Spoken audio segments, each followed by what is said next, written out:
In today's video, I'm going to share with you a fantastic tip to create more explosive power to hit that driver further. Make sure you check this video out.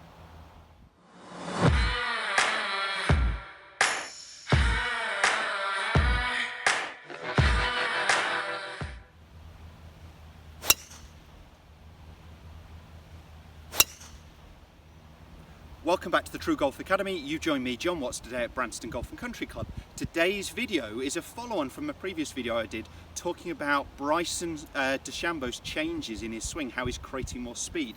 And in the previous video I was talking about how he transitions so well, so almost leaving his arms up as his lower body is starting to unravel, unwind, generating some speed.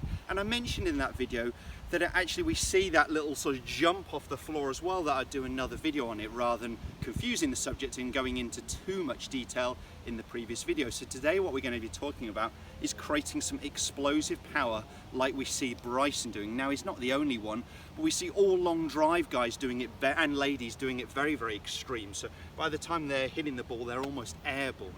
Why are they able to do that? Because they're pushing down with so much force. So I want to share with you how you can actually do that in your practice, how you can measure to see if that's going to create more speed for you, and how you can perhaps take that onto the golf course.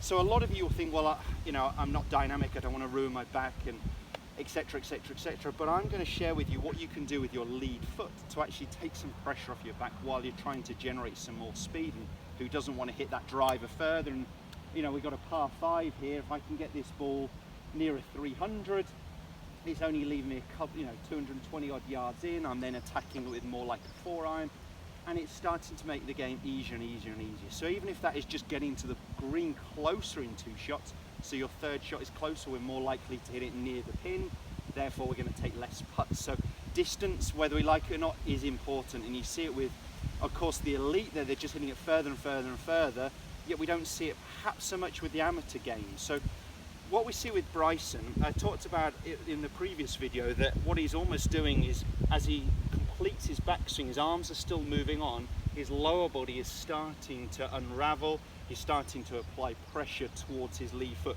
So his hips are starting to rotate back towards the target as he completes his backswing. So he's creating that huge separation, we call it X-factor stretch, between upper body and lower body, that separation that we want to see.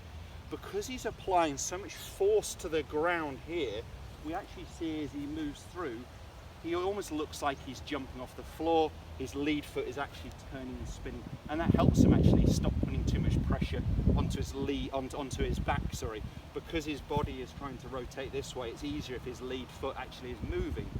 For your average golfer, I think they're so much better off just starting with that lead foot flared out more. I just don't see golfers do it often enough. With a driver, I'd like you to flare that foot. If that's 0 and that's 90, I want you to flare that foot out by a good 40-45 degrees to help your body rotate on the way through, because rotation is a massive, massive power source. And what we see with your average golfer is they don't create enough of it.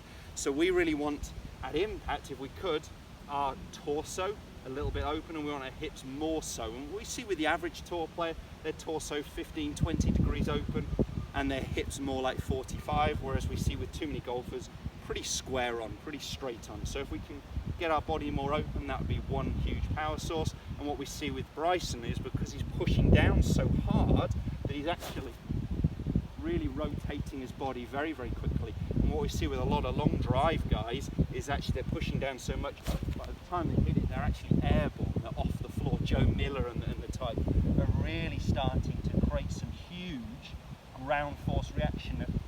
A simple drill that you could just do, I've cut a tennis ball in half, and if you place that underneath your lead heel, I'm just going to do it as a practice swing.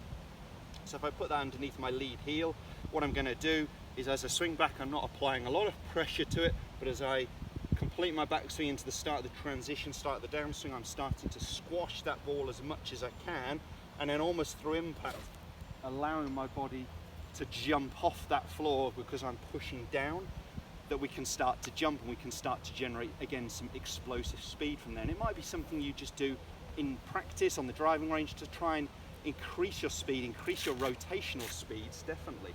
So what we want to feel, as I said, is that we're pushing down so hard into that lead foot that we can then almost jump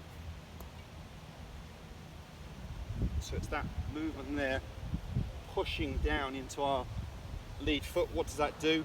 It recenters my hips, it creates some knee separation rather than any swaying, sliding. So it almost look like that squatting movement into the start of the downswing. And then where the jumping movement for me is really the rotation. The quicker I can rotate the hips, the more it'll feel like I'm almost jumping up in the air here. But it's really that I'm increasing my rotational rate. So from the different camera angle, quickly for you.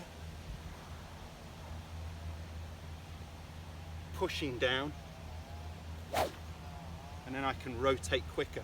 So as I rotate quicker, my lead side is starting to extend, it's starting to straighten. What I see with most elite golfers, by the time they're into impact, that lead leg is straight or pretty close to being straight because this lead hip is rotating out of the way. So doing some with the tennis ball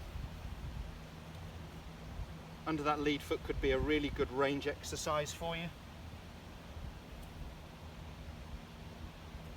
What I'm going to feel like I'm doing is just applying a little bit more pressure downwards as I start my downswing. So not a lot of pressure under there, really piling on the pressure so I can rotate quicker.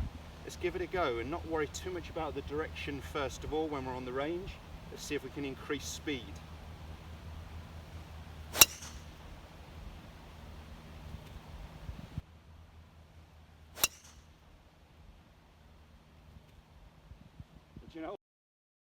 But you know what? I don't hit it much straighter than that, so that felt really, really solid.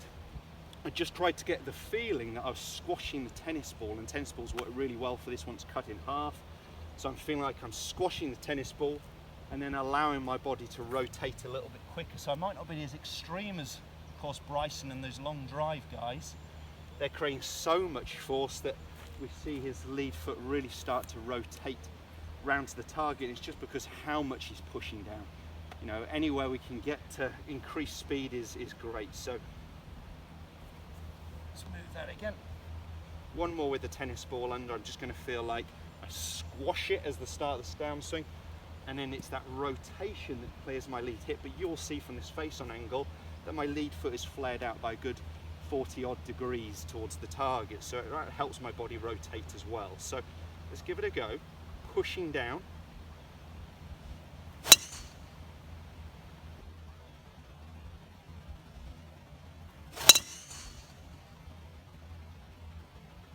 Leaked that one a little bit out to the right of the target, but felt a really solid contact. I can work on the direction. I just want to try and get that feeling I'm squashing the tennis ball at the start of the downswing. This way, then I can start to rotate. And even if you have some practice swings, as I said, if you're starting to, or wanting to increase your speed, where you literally feel like you are jumping into impact, we're not jumping here. We've got to push down first, and that's our huge power source that I really want you to start to utilize. If you have enjoyed this video, hit the thumbs up. Do consider subscribing to my channel if you're new to it, and make sure you check out some of my previous videos and also my social media channels. Cheers guys, we'll see you soon.